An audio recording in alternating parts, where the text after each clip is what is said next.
പ്രത്യേകിച്ചും ശശി തരൂർ ദില്ലിയിൽ കറങ്ങി നടന്നിട്ട് ഇലക്ഷൻ ആകുന്ന സമയത്ത് കേരളത്തിൽ ഒന്ന് വോട്ട് ചോദിച്ചിട്ട് കാര്യമില്ല. എന്ത് പരിപാടിയാണ് നടത്തിയത്? ഹൈമാസ് ലൈറ്റുകൾ വെക്കുക എന്നുള്ളതാണോ ഒരു എം പിയുടെ പ്രധാന പരിപാടി? ഒരിക്കലും തരൂര് ഒരു വിശ്വമോഹനായത് അല്ലെങ്കിൽ എം പി എന്ന രീതിയിൽ അദ്ദേഹം അറിയപ്പെട്ടതും ഇന്ന് നാട്ടുകാരുടെ ഇടയിൽ ചർച്ചയാകുന്നതും ഹൈമാസ് ലൈറ്റ് വെച്ചതിന്റെ പേരിലല്ലോ. അദ്ദേഹം പാർലമെന്റിനകത്ത് നടത്തുന്ന ചർച്ചകളുടെ പേരിൽ, ലോകരാഷ്ട്രങ്ങളുടെ ഇടയിൽ അല്ലെങ്കിൽ ലോക നേതാക്കൾക്കിടയിൽ അദ്ദേഹം നടത്തുന്ന സംവാദം, അതുമാത്രമല്ല പല നിലപാടുകൾ, അല്ല അദ്ദേഹം എടുക്കുന്ന നിലപാടുകൾ, പല വിഷയങ്ങളും അദ്ദേഹം എടുക്കുന്ന ആ ഒരു നിലപാട്, അതൊക്കെ കൊണ്ട് തന്നെയാണ് തരൂര് ശ്രദ്ധേയമാകുന്നത്.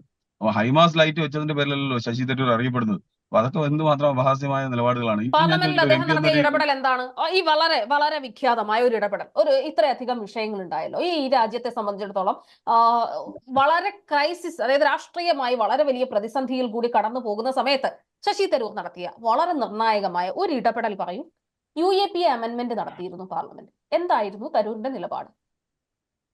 UAPA അടക്കം കരിനിയമങ്ങൾക്കെതിരെ നിരന്തരം ശബ്ദിക്കുന്ന എന്ത് പറഞ്ഞു? പ്രസ്ഥാനമാണല്ലോ കോൺഗ്രസ്. UAPAയുടെ ചർച്ച നടക്കുന്ന സമയത്ത് അല്ല, ശശി തരൂർ എന്ന് പറയുന്ന എം പി നടത്തിയ ഇടപെടൽ എന്താണ്? തരൂരിനെ പോലൊരു മനുഷ്യൻ അദ്ദേഹത്തിന്റെ ജീവിതത്തിൽ ദീർഘകാലം അദ്ദേഹം എടുക്കുന്ന നിലപാട് മനുഷ്യനുമായി ചേർന്ന് നിൽക്കുന്ന നിലപാടാണ്. മനുഷ്യവിരുദ്ധമായ എല്ലാ നിലപാടുകൾക്കെതിരെയും അദ്ദേഹം നിലപാട് സ്വീകരിക്കുന്നു. അത് UAPA ആണെങ്കിലും CA ആണെങ്കിലും. ഞാൻ ചോദിക്കട്ടെ, UAPA പാർലമെന്റിലുള്ള ആണെങ്കിലും ലോക്സഭാ CA എം പി ആയ ശശി തരൂർ എന്ത് നിലപാടെടുത്തു? പറയൂ, കേൾക്കട്ടെ. ഞാൻ ചോദിക്കട്ടെ, UAPA എന്ന് പറയുന്നത് ഒരു കരിനിയമമാണ് അല്ലെ? മനുഷ്യനെ വേർതിരിക്കുന്ന, മനുഷ്യനെ വിഘടിക്കുന്ന ഒരു നിയമമാണ്.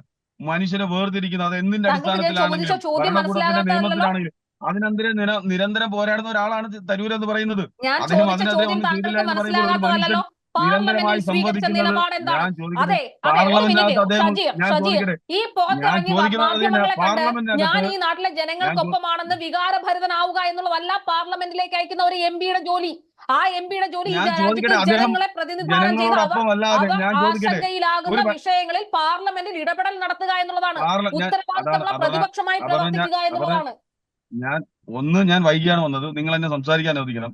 ഞാൻ ചോദിക്കട്ടെ, ഒരു എം പി എന്ന നിലയിൽ ഇടപെടൽ എന്ന് പറയുന്നത് എന്താണ്? ഒരു മനുഷ്യനെ ചേർന്ന് നിൽക്കുന്ന, അല്ലെങ്കിൽ നിയമം മനുഷ്യനെ വിഘടിക്കുന്ന, മനുഷ്യനെ ഇല്ലാതാക്കുന്ന, അപരനാക്കുന്ന, അന്യവൽക്കരിക്കുന്ന ഏത് ഭരണകൂടത്തിന്റെ നിലപാടിനെതിരെ പോരാടുക എന്നുള്ളതാണ് ഒരു എം പി എന്ന നിലയിൽ ഏറ്റവും വലിയ നേട്ടം എന്ന് പറയുന്നത്.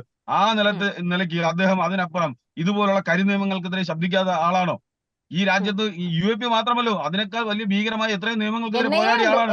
അപ്പോഴാണ് ഒരു UAPA. ഞാൻ ചോദിക്കട്ടെ, ഈ UAPA അടക്കം ഞാൻ ചോദിക്കട്ടെ, NIA എന്താണ് അദ്ദേഹം എടുക്കുന്ന നിലപാടെന്താണ്? ഞാൻ ചോദിക്കട്ടെ, പരസ്യമായി അതിനുവേണ്ടി നൈറ്റ് മാർച്ച് ഉൾപ്പെടെ സംഘടിപ്പിച്ച ആളാണ്. അദ്ദേഹത്തിന്റെ പാർലമെന്റിലെ അതിശക്തമായ പ്രസംഗം പോലും അദ്ദേഹത്തിന്റെതാണ്. ഞാൻ ചോദിക്കട്ടെ, അദ്ദേഹത്തിന്റെ പ്രസംഗം നിങ്ങൾ കേൾക്കാത്തതുകൊണ്ടാണ്. ഞാൻ ചോദിക്കട്ടെ, തരൂരിന്റെ പ്രസംഗം, തരൂർ നടത്തുന്ന സംവാദങ്ങൾ, അത് എന്ത് സംവാദങ്ങളാണ്? ഈ രാജ്യത്തെ വിഘടിക്കുന്നതിന് വേണ്ടി, അല്ലെങ്കിൽ വർഗീയതയെ പിന്നെ വളർത്തുന്നതിന് വേണ്ടി, അല്ലെങ്കിൽ ഹിന്ദുത്വവാദത്തിനെ പോഷിപ്പിക്കുന്ന രീതിയിലുള്ള പ്രസംഗമാണ് അദ്ദേഹം നടത്തുന്നത്. ഈ മനുഷ്യനെ വിഘടിക്കുന്ന ഏത് നിയമത്തിനെതിരെ അദ്ദേഹം പോരാടുക എന്നുള്ളതിനാണ് നമ്മൾ കണ്ടത്. അത് UAPA ആണെങ്കിലും CA ആണെങ്കിലും ആ രീതിയിൽ മനുഷ്യരോട് ചേർന്ന് നിൽക്കുന്ന, ഈ രാജ്യത്തിന്റെ ഭരണഘടനയോട് ചേർന്ന് നിൽക്കുന്ന, ഈ രാജ്യത്തിന്റെ ജനാധിപത്യ മൂല്യത്തോട് ചേർന്ന് നിൽക്കുന്ന പ്രവർത്തനമാണ് അദ്ദേഹത്തിന്റെ ഭാഗത്തു നിന്നുണ്ടായിട്ടുള്ളത്.